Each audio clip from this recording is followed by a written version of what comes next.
says you can't have it all and even a little more? All month long, Brian is throwing in a free ticket to Launchpreneur Academy Live when you buy the whole ball of wax at launchpreneuracademy.com. Now, the whole ball of wax is all the training programs, documents, resources, postcard designs, and future content that will be made available at the website. If you've never been to launchpreneuracademy.com, stop the podcast. Check it out right now. The savings of buying it all in this one package is truly remarkable. Plus, you receive one free Launchpreneur Academy Live 2022 admission for the November 12th event in Novi, Michigan. This deal ends August 31st. And yes, tickets to the event can be purchased separately from the Whole Ball of Wax promotion.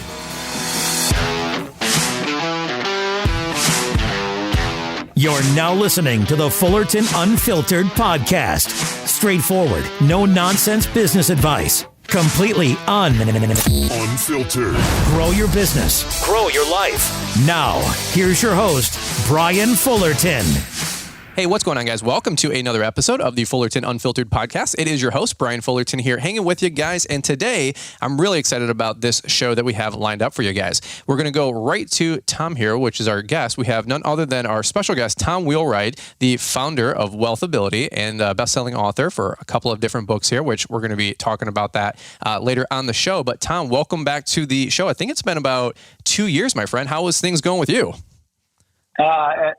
It's great. It's great to be back on your show, Brian. Really appreciate it. Absolutely, my friend. Well, Tom, really quick, we kind of talk about a highlight reel before we kind of jump into it. Tons of new listeners to the show since we had you on first. I think, believe it or not, you were like episode 22 or 27. I know we had Garrett Sutton on before you, and then I think or before and after, or whatever it was. But we had just launched the podcast like 4 or 5 weeks before we had you on the show. Since then, we've been a top 100 show, million downloads plus. It's just crazy. So I would venture to say 95% of people listening to the show probably didn't listen to your first episode a little while back. Would you mind giving us like a 2-minute highlight reel about who you are, your background, what do you do, and we'll kind of get these guys up to speed. Yeah, happy to. So grew up in Salt Lake City, Utah. A good Mormon boy, and 19, spent 2 years in Paris, France, learning how to get rejected in French. And that's funny. That's then I spent a couple of years at the University of Utah to do my undergraduate in accounting, and then another couple at the University of Texas to do my master's in accounting and tax. I spent 7 years with Ernst & Young, including 3 years in the National Tax Office in Washington, D.C. I spent 4 years as the in-house tax advisor for a Fortune 1000 company. 14 years as an adjunct professor in the Masters of Tax program at Arizona State University. 25 years buying, building, selling CPA firms. The last 15 years or so doing a lot of traveling with Mr. Robert Kiyosaki of Rich Dad Poor Dad fame. As we traveled around the world talking about financial education, especially debt and taxes. And then the last few years, spent most of my time developing a network of CPA firms in the U.S. and Canada. It's called the WealthAbility Network. That's awesome. That's really good. And actually, that's where I got to know you guys. I actually work with one of your firms, part of the network that's over in California. And the gentleman's named Michael, amazing guy. Before we hit record, I had to give Tom just a quick update and synopsis. And I said the last 3 or 4 years, I should say, the gentleman, Michael, he's our CPA, has really helped Liz and I put our life together. And Tom, there's not a podcast that I put out there where I'm not talking about bookkeepers, accountants, building your team, hiring good quality CPAs, hiring a good bookkeeper. I've had my wife on the show, and we've went through this evolution together, right? We went from the running our business on pen and paper and, have the shoebox full of receipts to a bookkeeper and a great accounting firm and payroll companies and restructuring our companies behind the scenes, right? It's been just transformatively different. The person that we're talking to, Tom, that listens to the show for the most part, is, running a couple $100,000 a year, maybe a couple $1 million a year business. Maybe they're an owner operator to a couple, $100,000 a year business out there. That's the bread and butter that we're talking to today. So I wanted to maybe pick your brain a little bit and see if we can get some broad advice that you think would help the small business owner out there, and this is related to a lot of the stuff I hear on your podcast every Thursday, is that you can actually partner up with the government. You can stop looking at taxes as this like uncontrollable, this evil. It's actually not really the case. You can kind of, I would say, have a different matured perspective and learn that the tax rules are, what would you say, Tom? They're fair for everybody. And it's just the way you play the game. So that was kind of the premise I want to talk about this conversation for a few minutes here. Can you, from your first book and even your second book and what I hear on the show, talk to me, if you will, like everybody always says the wealthy pay zero in taxes, right? And that's not fair. And everybody's kind of a victim, Tom. It seems like it out there, right? That's one of your hot buttons, I believe. So can you talk about that for a minute or two about the lay of the land for the tax code? It is my single most hot button. That is correct. Because, and in fact, it's the reason I wrote the new book, The Win-Win Wealth Strategy, was because I'm really tired of hearing it. Because it's not true. The tax law is eminently fair in that anybody who does, two people who do the same thing, make the same amount of money in the same way, are going to pay the same amount of tax. So what's not fair is that we don't get this kind of education. That's not fair. Right. Okay. Right. But it's there. I mean, I wrote my first book, Tax Free Wealth, which is sold now over 300,000 copies. I wrote that 10 years ago. So it's out there. It's just finding it. And I think that's what's not fair. It's just how hard it is to find good financial education. What is fair is that the government really gives you a choice. Once you have the education, you get a choice. You can either be a silent, passive partner with the government and just basically be a tax mule, or you can be an active partner with the government, doing way more good in the world, building a lot more wealth and paying way less tax. I mean, those are your choices. And it surprises me how many people seem to choose door number one when door number two is so attractive. But I think a lot of people just don't even know that there's a door number two. Well, can you expound upon that a little bit? Because the easy thing to do, let's say, now most of the people listening to our show, they're self-employed, right? They're small business owners, and I want to get into that a little bit more because some people always have that debate: who's a small business owner or who's self-employed versus who's a business owner, right? And I want to maybe pick your brain on that a little bit, but. For the people that are employees, it's like you said, Tom, it's almost like they don't even know that they have an option. And when you become self-employed, of course, you get to have freedom and call your own shots and maybe control your income to a degree and all these things that we normally, those are the top 5 things. What does success mean to you, right, Tom? But when it comes to, for me personally, my friend Mike Bedell, he totally opened up my eyes to the other side of the business, the back end office. He's like, hey, how are you structuring things? How are you handling your affairs? How are you putting things together? Can you talk about that for a minute or two? Because I think that's where people just don't know. And I think that's, it should be like I don't know, maybe top 1, top 2 things that are most attractive of why you want to be self-employed, why you want to be a business owner. Yeah. So business is the most tax favored, income and the most tax-favored investment in the world. Okay. And that's true not just in the U.S., it's all over the world. And my new book actually looked at 15 different countries. And the government wants people to be in business. I mean, you think about the last couple of years, okay, the last time we did this, I think, was during the pandemic, right? I think they just announced the shutdowns or something like that. It was wild. Exactly. Okay. So think about the last couple of years. If you were an employee, and you worked from home, you got no tax benefit. But if you were a business owner and worked from home, you did. So that's very clear to me. The government saying, we'd rather you be a business owner than an employee. If you're a business owner, we're going to give you tax incentives to being a business owner. In Win-Win Wealth, I actually go through an example of how you could start a business and literally the tax savings would be greater than the cost of starting the business. So the government really has massive incentives. Now, here's the problem. Problem is that employees actually don't pay the most tax. Small business owners do. But the only reason small business owners pay more tax is because they lack the education. Big business owners tend to pay less than a third of what small business owners pay. And yet the law is the same for big business and small business. So it's just, what's happening is that the small business owner, they're taking the easy way. It's like those three really expensive words, do it yourself, right? The three most expensive words in the English language. And what they're doing is they're saying, well, I it's too expensive to hire a CPA. It's too expensive to get good advice. So I'm going to do this myself. But what you end up doing is, instead of paying 10 or 20% tax, you pay 50, 60% tax. Well, really, which one's less expensive? I mean, certainly having that team, the reason when it comes down to it, it's not that the wealthy know more about tax laws. The wealthy have better advisors. That's what's going on. And so if the, because the advisors know this stuff, right? But if the small business owner knew this, they could structure their business. There's a very famous court case where it says anybody is able to structure their business activities, to structure their life in such a way to pay the least amount of tax legally. It was a circuit court judge, Judge Learned Hand was his name, who said this. I'm paraphrasing. But the point is that how you set up your business, for example, okay, are you a Schedule C or are you an S corporation?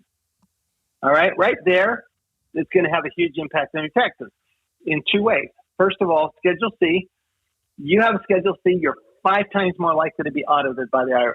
5 times more likely. Wow. Okay. Second of all, you pay Social Security tax, self-employment tax, on 100% of your income. If you're an S corp, you only pay it on a small portion of your income. So your taxes go down. I find most people, when we do that first, that's the first easiest thing we do, right? That's like low-hanging fruit. We convert them from a Schedule C to an S corporation. Most of them are going to save anywhere from $7,000 to $10,000 a year just by making that one change. So the impact of how you do things, and all the government's saying is, now, why would the government incentivize being an S corp? Well, here's what's different. An S corp files its own tax return. It has an income statement and a balance sheet. Okay. And so it's very difficult to cheat in an S corp. It's really easy to cheat in a Schedule C. So basically the government says, well, look, if you're an S corp and you act like a real business, we're going to give you tax benefits you don't get if you act like you're basically a hobby, which is what a schedule. I mean, to me, I look at a Schedule C and going, this person is treating their business like a hobby. Because they're not serious about it. They probably don't have a good bookkeeper, like you say. They probably don't have it. They have a CPA. They don't have a good CPA. And they're not keeping a full set of records. Because if they did, why would they ever be a Schedule C? On top of that, an S corporation, you get asset protection that you don't get in a Schedule C. Okay, in a Schedule C, you have to report your home office on a special form that says, "Hey, IRS, I have a home office," whereas on an S corporation, you're just reporting it as an office expense, and the IRS doesn't even know you have a home office, so it's certainly not a red flag. So Schedule Cs are, that's just one of those things. It's the ABCs of reducing your taxes would include, number one, don't be a Schedule C, be an S corp. So when you talk about, okay, well, we need to, what is that back office stuff? Those basic things, keeping corporate minutes, keeping records, good bookkeeping, all of that kind of stuff. All the IRS is saying is, look, we just want you to act like a real business. And if you do, we'll tax you like a real business. Sure. And you get those benefits as well, right? Obviously, like you just mentioned. I think the word you used in the first book, Tax-Free Wealth, was behave. You got to behave like a business owner. As you're saying stuff, my brain's just firing like crazy. I love listening to your podcast. I share it all the time with buddies. I'm like, dude, you got to check this episode out. Well, I want to go full circle and just add some, not that you need a nod from me, but this worked for my wife and I. Like, this is just, it's such a fair, it's a level playing field, right? It's fair. And so you don't know what you don't know if you don't have the education. So let me just give a quick, for instance, when I went from my old firm to one of your firms, the fees were, 5 or 10x what I was paying. And my wife and I, we were like, what are you talking about? Not Tom specifically, but we were like, we've never spent this much money ever on professional help. Now, we're small fish, right? We Mickey Mouse little income over here. So we're like, this is ridiculous. Now, I will tell you straight up, the fees were, and I've said this many times on other podcasts before, Tom, and I said the fees for the firm we were using, for example, were 5 times as much, but in the first year, they saved us 10 times what those fees were. So the net, whatever, gain, if you will, the first year that Mike helped us restructure some things, we saved $15,000. And I'm like, no, there's got to be an error here. And he's like, nope. And he just like, we've got a great friendship and relationship now, but he was, just a buddy. He's like, no, we got you. Don't worry about it. And this is what we do. And, I want to go back to an old one that many have heard before. Tom, you've heard it before, is somebody calls over a plumber. There's a clogged pipe and they've been working on it for hours. They can't get it fixed. And they call the plumber. Plumber comes on out. And you guys have heard this one before, walks over to the pipe, runs the water, listens really, intently, walks over, tap on a certain set of pipe. The drain on the sink goes down. The faucet starts working again. Everything's good to go. Walks over to the customer, and Tom, this one, they rip off an invoice for $200. And the person goes, $200? You were here for 3 minutes. And he goes, no. He goes, $1 to tap, $199 to know where to tap.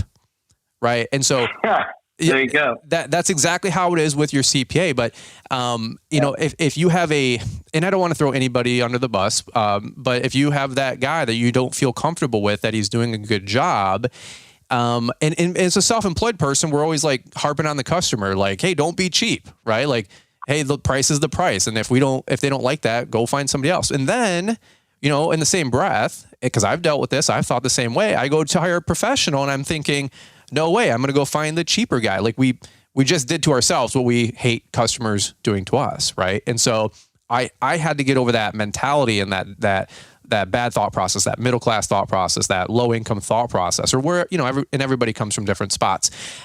So I just had to share those couple quick stories with you, Tom, because what you're saying is it's a fair level playing field out there.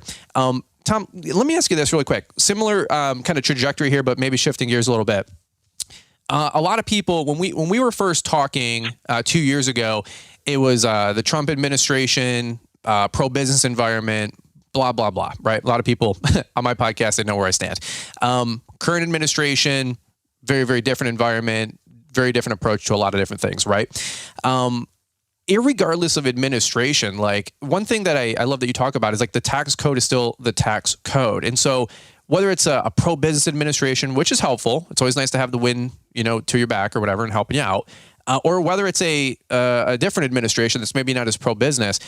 Tom, what's your perspective on growing your actual company? Like, does it matter what administration is in there? Does it matter if it's an R or a D? Does it matter on the tax code side of things if you're trying to grow a successful company? Because my point is, a lot of people are hesitant in this, current timestamp, day and age of where we're at. They're like, I don't know if I want to make investments, but what's your thought process right now in growing a company? Are you growing? Or should people sit tight? Should they use their money? Should they finance? Like, what's your current, thumb on the pulse of the economy right now?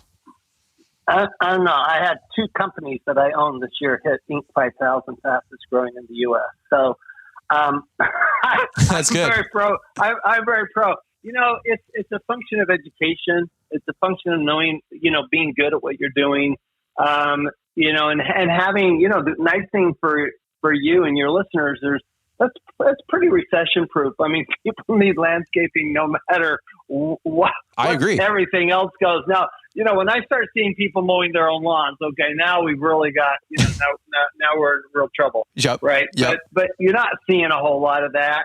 I truly believe that, well, first of all, from a tax standpoint, it takes a long time to see tax laws change. I mean, Consider that 2017 was the big act under Trump. The prior big tax law change was in 1986. Mm-hmm.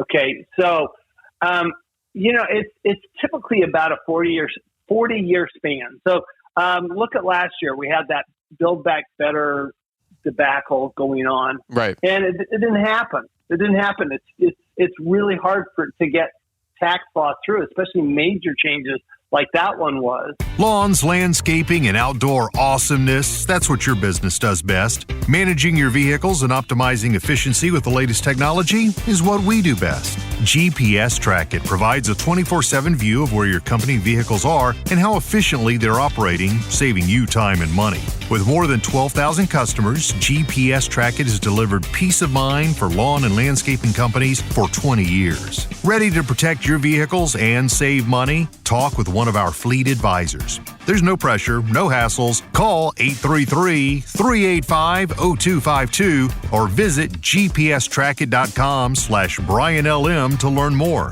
Those details are in the show notes. GPS Track It. I mean, they'll do little things. Like I still hold out hope that we're going to get some additional solar tax benefits, that we're going to get our research and development tax benefits reinstated that Trump took out. Frankly, Trump took out some tax benefits. In fairness, Trump took out some tax benefits. I mean, this is certainly a very pro-labor administration, where the previous one was pro-business. That's very clear, but it takes a long time to change. And what you have seen now, though, is a lot of states have reduced their taxes. I mean, Arizona's reduced its taxes. I mean, there are maybe 20, 30 states that have significantly reduced their taxes in the last year. So that's actually that's when pushing you, the state taxes. And so don't forget state tax. By the way, don't forget state taxes can be a big part of your tax. I mean, ask anybody in California who's paying up to 13% in tax, and actually more than that because of the way the laws are structured, compared to somebody in Texas who's paying 0. Okay, so that's a big difference. So don't forget that side of it. I think though the tax law, I've been doing this for over 40 years, and I was in Washington in 1986. I watched that go through. I actually participated in that, and that was a big one. But the 2017 Act was not nearly as big as the 1986 Act, and so I just think here's what to understand is that the government's greatest power is the power of taxation. That is their number one power, and they're not going to give it up. So even though the incentives might change, there's still going to be incentives. So all you have to do is follow where are the incentives going. I mean, like in that Build Back Better, they're still trying to get some of it through. I don't know if they will, but they're still trying to. Where there were still tax benefits there. The big tax benefits were solar, right? Solar and electric cars, charging stations. Well, okay, so let's say that you own a piece of real estate. Well, solar goes on real estate. So, while it wasn't a real estate tax benefit directly, but it could be. So to me, that's why. And that's why I wrote, the subtitle of my new book is 7 Investments the Government Will Pay You to Make. Yes. And these are investments that they're pretty, by the way, the tax incentives are pretty common throughout the world. And they just have not changed that much in the last, they'll change from time to time, but you just have to follow the incentives, and then you can keep your taxes down. I like it. You're the an advocate of partner with the government, and that sounds kind of weird. Almost, kind of just sounds icky. Almost. No, I'm more than that. You're already a partner with the government. Well, there you go. You don't get to choose whether you're a partner with the government. Sure. Anybody who's ever looked at their pay stub and seen, going, who the heck is FICA, right? Knows that you're a partner with the government, right? So you don't get to choose that. You don't get to choose whether you're in the tax scheme or not. You don't get to choose. But you do get to choose, am I a silent partner or am I an active partner? Do I lose the game or do I win the game? Those you get to choose. You just don't get to You don't get to choose whether you're a partner. You're already a partner with the government. In fact, you're forever a partner with the government. Sure. That's fair. That's a great perspective. Well, let me ask you this. This kind of tees into the next thing that I'm just kind of running down a list here. And then I got a bunch of questions that I got from Instagram. And we'll, as much time as Tom has, we'll kind of bullet round. But Tom, you have a statement that you've coined. You wrap up every podcast with, and as you say it on the podcast, I like lip it, when I'm on my lawnmower, and I'm like, it's just, I don't know, it's just funny how it works. But one of your things is change your facts, change your tax, right? That's one of your couple different quips and statements, and they're great. So here's what I want to ask you. Like, for example, in the new book, The Win-Win Wealth Strategy, you talked about they have to be a business purpose, ordinary, necessary, and documented for somebody to have a deduction or a write-off. Right. Can you talk about that for the small business owner, the lawn care landscaping guy? Of course, we're going to deduct fuel, we're going to deduct a mower, but there's a lot more that we can get creative with. And I think that's where partnering with a good CPA can help you really start deducting more things that maybe most people don't, or they don't feel comfortable about. Can you weigh in on that? Because I'm sure from lawn care to landscaping, could help out. That's why I walk through in Win-Win Wealth. That's why I walk through those 4 steps, because those are the 4 requirements, and they're pretty much the same 4 requirements in every country. Mm-hmm. And basically, what the government's saying is okay, is this expense? Do you really have a business purpose to it? Okay, well, let's think about some things that don't normally have a business purpose, like your home doesn't normally have a business purpose, but a home office could, mm-hmm. or travel. Travel doesn't normally have a business purpose. I mean, typically we're traveling for fun, we're traveling for vacation, et cetera. But we could be traveling partly for vacation and mostly for business and get a deduction, because we just changed it from now we've got a business purpose. Now we're actually doing something to make money, which that's all the government wants. They just want to show that you're trying to make money, because if you're trying to make money, guess what? The more money you make, the more taxes they get, right? So this is good for the government. Or let's say that you go to dinner with your spouse, for example, okay? Well, you could go to dinner with your spouse, have this nice, comfortable conversation, talk about politics, talk about the weather, talk about your kids. Or you could go to dinner with your spouse and talk about your business. Mm-hmm. Now, the reality is most business owners, in fact, I've never met a business owner that didn't talk about business every time they went to dinner with their spouse. Yep. So if you have that conversation, right, because when you become a business owner, when you're an entrepreneur, that's your life. That's not like, okay, well, I've got, like, somebody asked me yesterday, okay, so tell me that your personal best in the last month and your business best in the last month. I'm going, I don't distinguish between those two. Sure. Right? Because business is that's what I do. That's who I am. So, you go to dinner with your spouse once a week, say, and you talk about business. Now, okay, I've got a business purpose. And if I document it properly, I really am using that sounding board, whether my spouse is in my business or whether my spouse is in a completely different occupation, or my spouse is a homemaker. Doesn't matter. Okay, I'm going to run that. My first wife was a musician. I ran stuff by her all the time, going, if I can run it by her and she can really follow it, because she wasn't good with math, she wasn't good with numbers, she wasn't good with business. If she can, if I could get that feedback from her, then anybody, mm-hmm. It's like, okay, well, now it's okay. Now I can get this message out. And I think that those are the types of things where we go, well, wait a minute. I always say, don't ask whether something's deductible, ask your CPA how you can make it deductible. Yes. And so what are the rules to make it deductible? Anything, literally anything can be deductible. So true story. So I was in Chile one time with Robert and a couple of the other advisors. Garrett was one of them. And the sponsor was the Bentley dealer. And Robert goes, I want you to tell him how to deduct a Bentley. And so I get up and I give him the rules, the U.S. rules for deducting the Bentley. Okay. Lunchtime comes around. This tax attorney from Santiago comes up to me and says, great information, Tom. You can't do that here, right?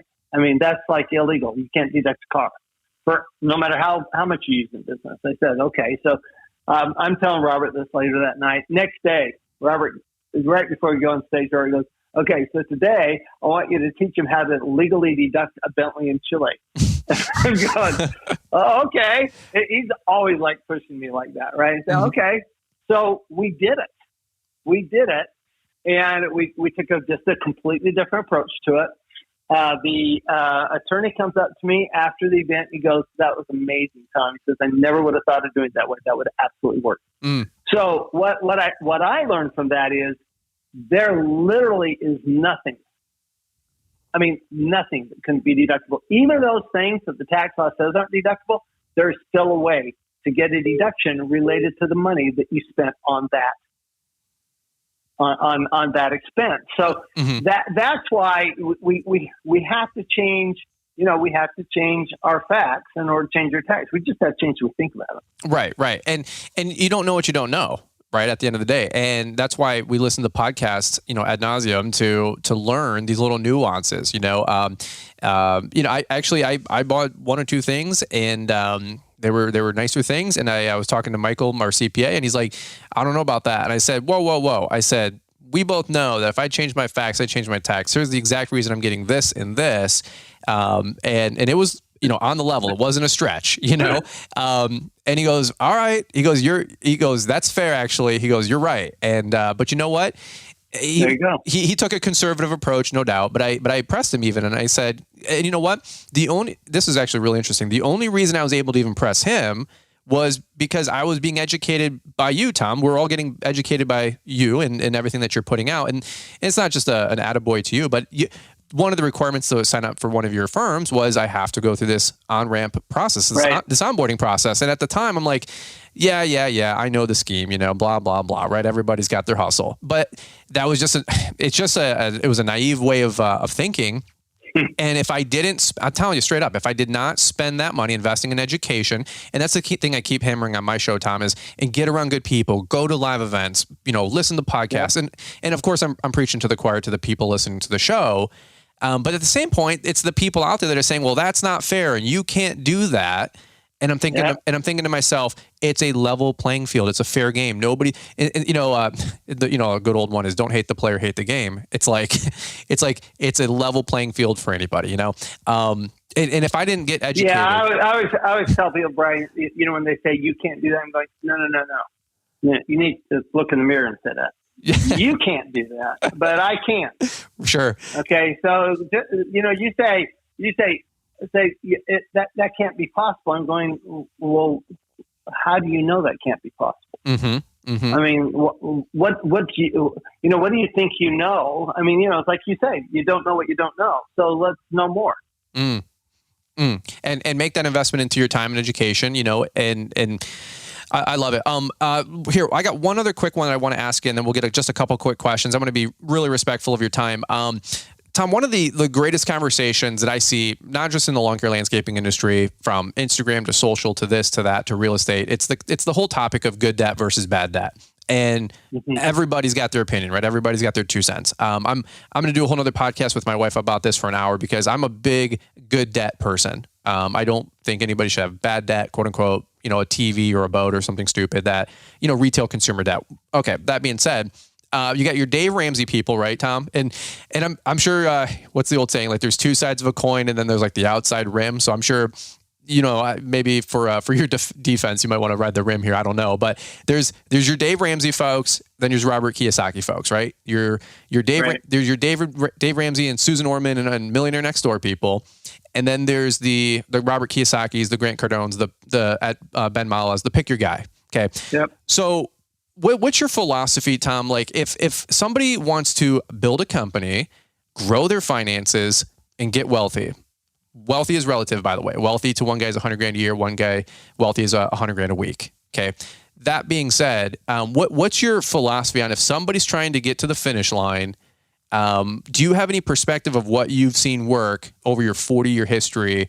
No right or wrong answer, but I just wanted to hear like what's your thought process on good debt versus bad debt, and if people are trying to grow a company, what's the best approach? Well, I'll tell you what I finally concluded. Okay. I've studied this for years with Robert, actually.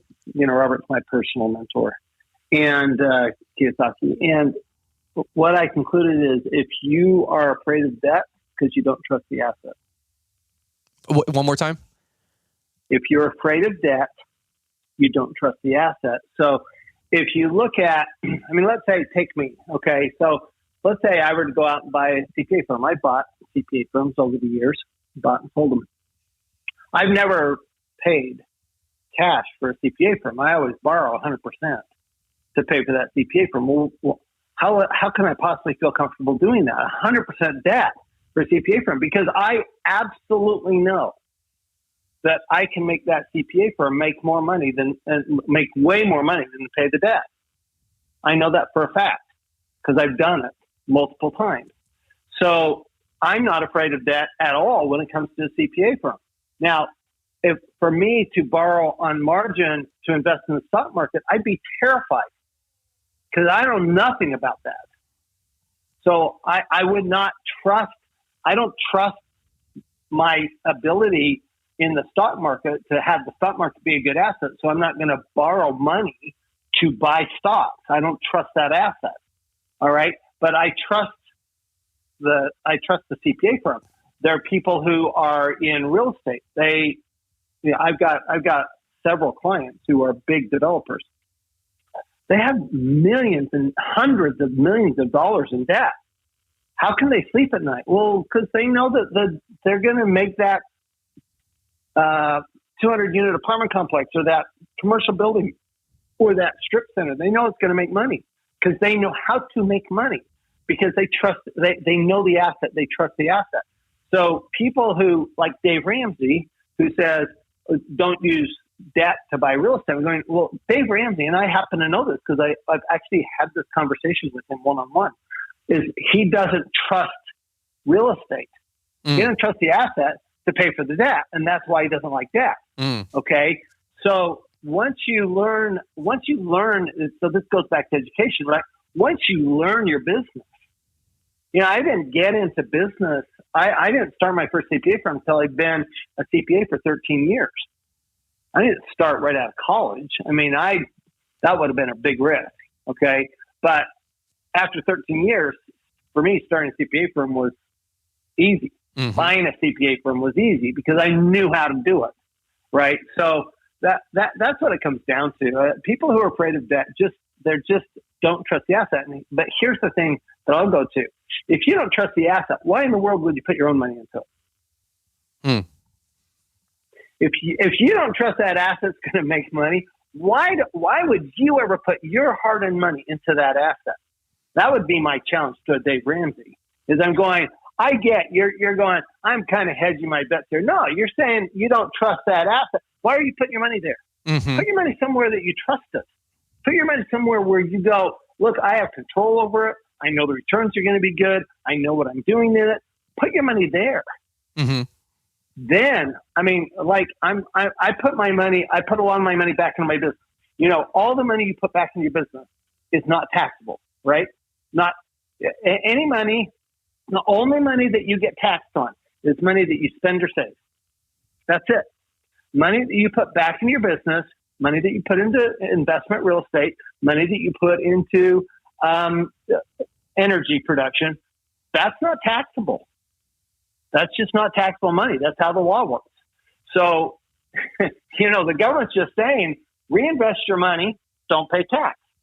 Save your money or go out and spend your money, be selfish about it, you pay tax. But that's a very important part. The government very much promotes the use of debt, and you get tax benefits from the debt. Mm-hmm. Okay, not just the interest deduction, but remember, whatever you buy with the debt, you're going to deduct, right? If it's good, because if it's good debt, that means it's buying an asset that produces cash flow, right? That's typical definition of good debt. That's Robert's definition of good debt. Good debt produces cash flow. Well, it produces cash flow to pay for the debt, right? Then that's a good asset. It's paying for the debt, and guess what? You're going to get the tax benefit. You're going to get the tax benefit not just from the money you put in, but from the money the bank puts in. Yes. So you multiply your tax benefits by using debt. I go through this in pretty, I think, pretty succinct, but pretty good explanation in the win-win wealth strategy. I go through that discussion about debt because I think that I'm glad you brought it up. I just think it's a very important point for people to think about. And it's an accelerator, like you said. It's not one-to-one. Now you're talking multiples, right? And you had mentioned on a recent podcast, as an accountant, I can make 2 + 2 be 5. I can make 2 + 2 be 16. It's just, it's education. And by the way, one thing I wanted to double down on, and this might be a 202 kind of a thing, but it piggybacks perfectly off of what you had just said. You had just said this on your most recent show, and it was an off-the-cuff thing that you had mentioned, but to me, it was a brilliant thought. And we're talking about inflation, and you had said, the inflation is reported at 9%. But then you were talking to your guest and we're like, hey, actually, inflation might, I don't know if you remember this statement, but you were like, inflation feels kind of 20-30%, off the cuff. And then you said, so if you can borrow money at 4, 6, 8% or whatever it is, and inflation's 20%, you're kind of, can you explain that for a second? Because you were like, well, you're kind of getting an extra 12% for free or whatever it was. It was, my brain just was like, shut the mower off. What did he just say? So.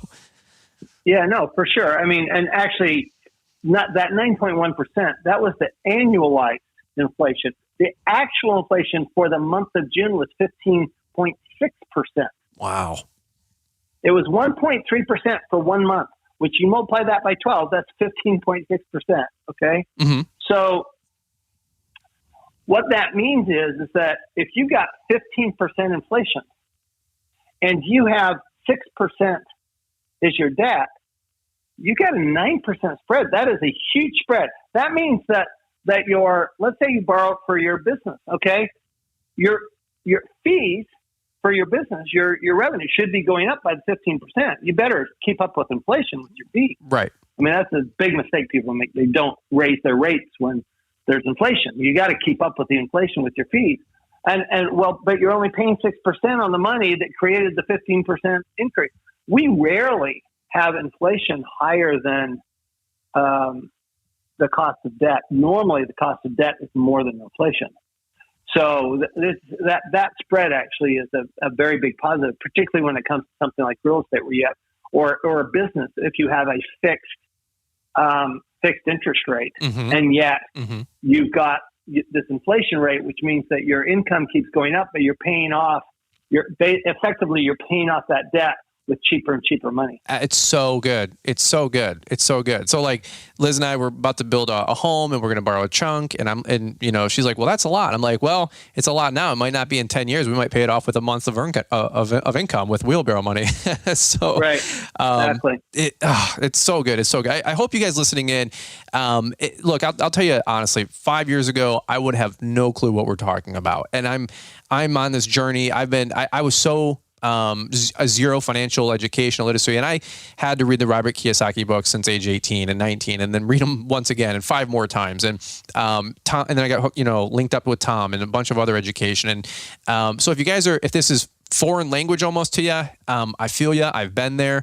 Just keep listening. Just keep studying.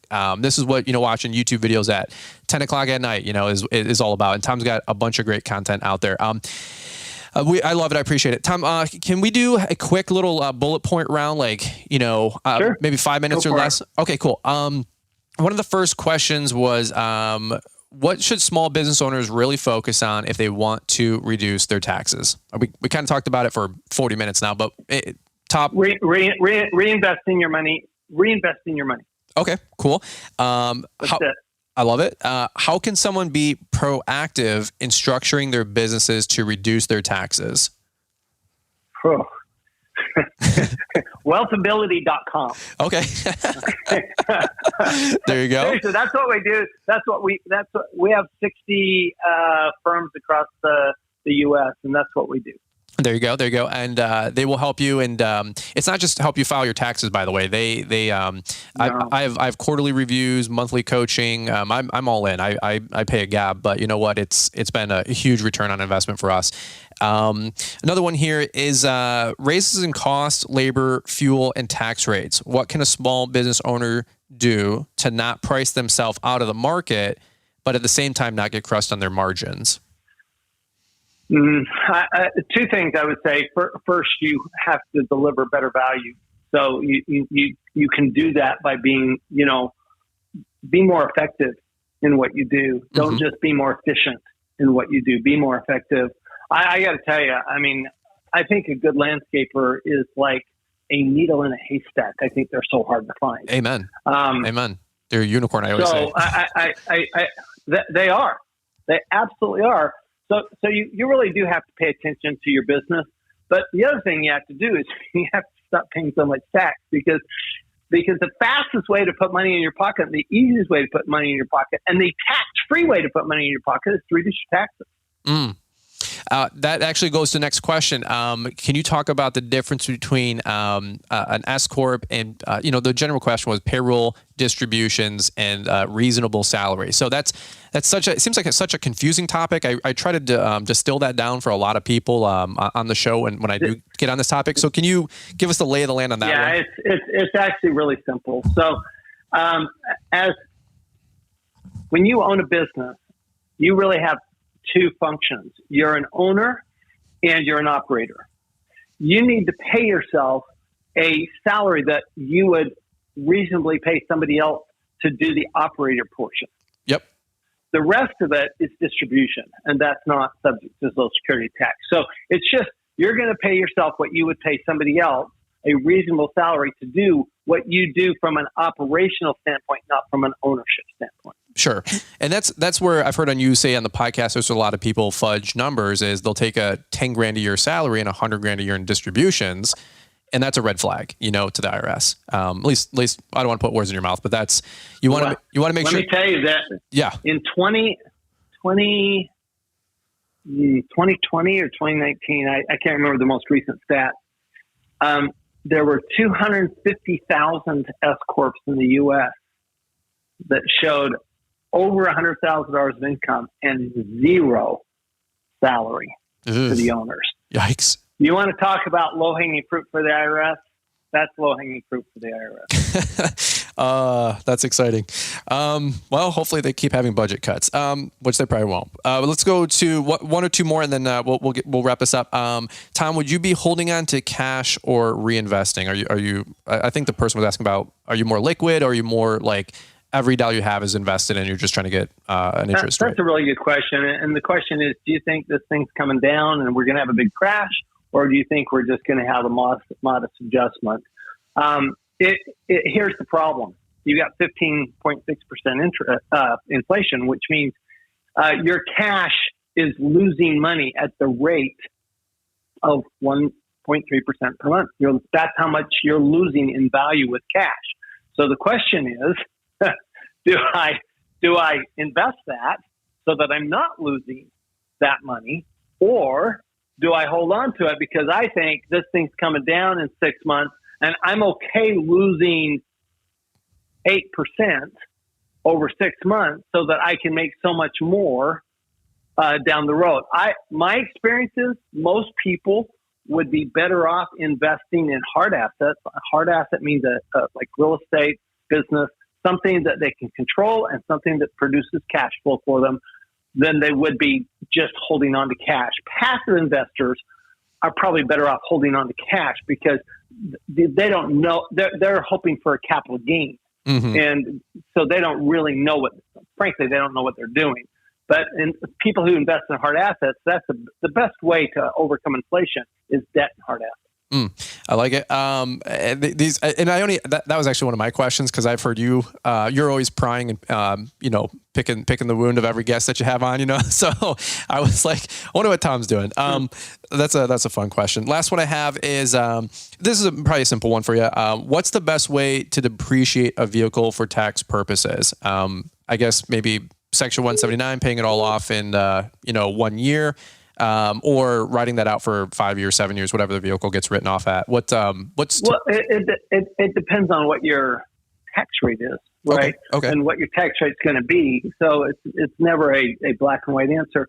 If you want the most tax deduction, the best way is to take bonus depreciation. Yes. Nobody should be taking 179 this year. Okay. Nobody. Okay. 179. You still get the same amount of deduction, but the consequences are better in the long run with bonus depreciation, which is the same amount right now as 179 plus bonus depreciation is unlimited. 179 is limited.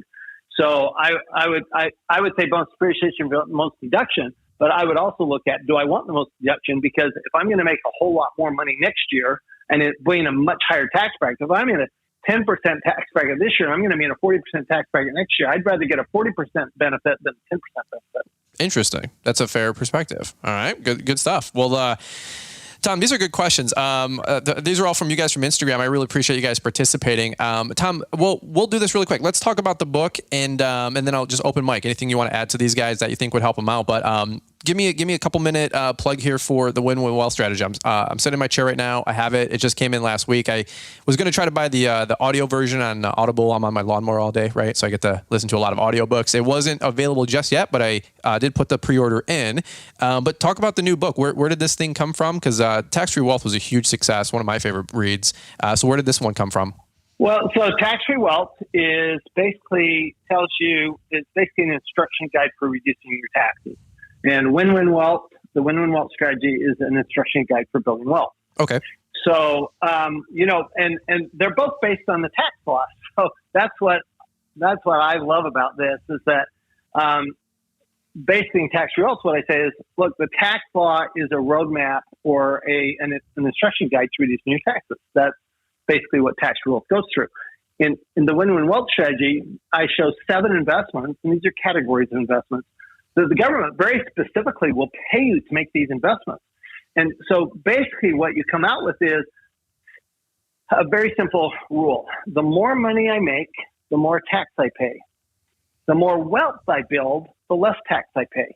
So the key is to make more money and put it all into building more wealth. And if you do that the way the government wants you to, you're going to pay a lot more tax. You're going to pay a lot less tax, and you're going to do a lot more good in the world. Because what I discovered as I wrote the book is the more good you do in the world, the less tax you pay. And so, for example, real simple. If I buy a house for myself, I get a small tax deduction, right, for the interest expense.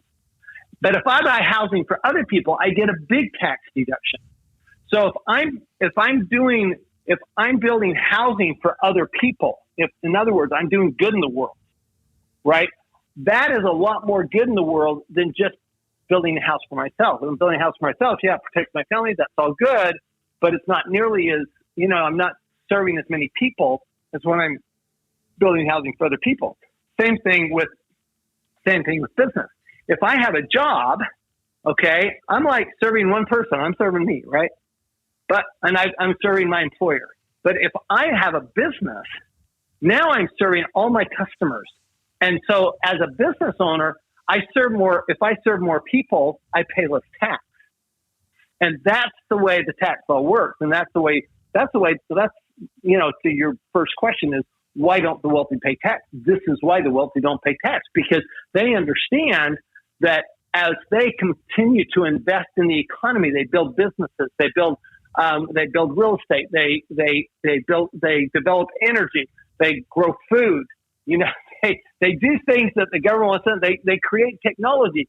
The more of these things you do, the less tax you pay and the more wealth you build and the greater your passive cash flow. So everything works together. The idea that making more money and paying less tax is selfish, or that being wealthy and delivering great benefit to the world are mutually exclusive concepts. That it's just so wrong. Mm-hmm. It's not the way it works. Mm-hmm. I mean, can you imagine what the last 2.5 years would have been like without Amazon? Mm-hmm. And yet we vilify Jeff Bezos for not having paid tax on Amazon for 20 years. Mm-hmm. We wouldn't have Amazon if Jeff Bezos had paid tax while he was losing money. We wouldn't have Amazon. We wouldn't have Tesla. Mm-hmm. We wouldn't have SpaceX. We wouldn't have any of these things that we love so much if it weren't for these entrepreneurs who basically did exactly what the government wanted done, got the tax benefits for it, and as a result, built great wealth. Mm. So good. So good. And you know what? I heard Robert Kiyosaki say, I don't know if it was in a book or on a podcast, but he said, back in the 70s, he just decided which side he was going to be on, right? He was going to be poor or he was going to be wealthy. You know, he just said, I have to decide which side I want to be on. And I don't know if that's necessarily a conscious choice or not, or a decision you have to come to, or an ultimatum, or a come to Jesus moment, or you're poor, broke, and disgusted, like my friend Paul says, and you just were like, I'm sick and tired of being sick and tired of being sick and tired, right? Whatever that is, that moment for you, that's when you have to stop vilifying the rich, evil people, if you will, that you just hear from, from all the sources out there that we all know, and then you have to just start being like, you know what? That's not true. It's not. I always say it's not what you know that hurts you. It's what you know that's actually based on false, lies that you believe is true, but it's actually false. You have bad info. You know, it's the good old like, hey, if flamingos, put their head in the sand. No, they don't. They would suffocate and die. Okay, they eat food off the ground that they found them in the wilderness, and so some cartoonists, back in like 1900 said, oh, they're putting their head in the sand. That's not true. And my friend Jeff Joyner did a whole talk at one of our live events about 10 different things that you think are true, but it's actually not based on truth. But you're still repeating it that you think it's been true, and it's not. It's just not true. And you have to not only learn things in life, you have to be a good unlearner, is what Jeff said. And he's one of my mentors. So, Tom, so appreciate everything you've been able to pour into us. Any final things you want to leave these folks? Your fingerprints and the ripple that you're putting out there from Liz and myself and to other great people that listen to your show and your content. It's helping so many people make more money, save more money. We couldn't be more grateful and thankful for your time. Anything you want to leave these folks? And then also maybe where can they find you? I'm going to make a plea here. So I believe that the Win-Win Wealth Strategy, 7 Investments Government Will Pay You to Make, is a book that is critical to society right now. I think that we've got to change the way people talk about the wealthy and the way people talk about entrepreneurs. I think we've got to stop this. And so if you buy the book on Amazon and leave a review. Cool. Please buy the book on Amazon, leave a review, because that's how, we get higher up on the bestseller list. Now we're number 4 on Wall Street Journal. We hit Publishers Weekly yesterday. We've hit LA Times. We want New York Times. Okay. So buy the book, buy lots of books, give them to your friends, give them to your neighbors, leave a review, because this is the way we get the word out to more people, and we change the world, and we change it one book at a time. Amen. Amen. And one family at a time after that. Amen. So that's right. That's awesome. Where can people find you on social? And then if they're looking for a CPA firm, I'm sure you guys are always open, WealthAbility.com. You can, everything you want to know is WealthAbility.com. I do have 2 podcasts, WealthAbility Show, and I have a show just for CPAs, the WealthAbility Show for CPAs, and I'm all over all the social media. All right, guys. Well, Tom, we really appreciate taking time to be on the show today. If you guys haven't, give Tom a follow on Instagram and checked out wealthability.com and all the resources, and bought his book on Amazon. I highly encourage you guys to check that out, The Win-Win Wealth Strategy, and leave a review. Maybe say, hey, heard you on Fullerton Unfiltered. Great job with Brian. We always appreciate that. All right, guys. Well, thanks again for listening to this episode of the Fullerton Unfiltered podcast. We look forward to catching up with you guys here on the next one.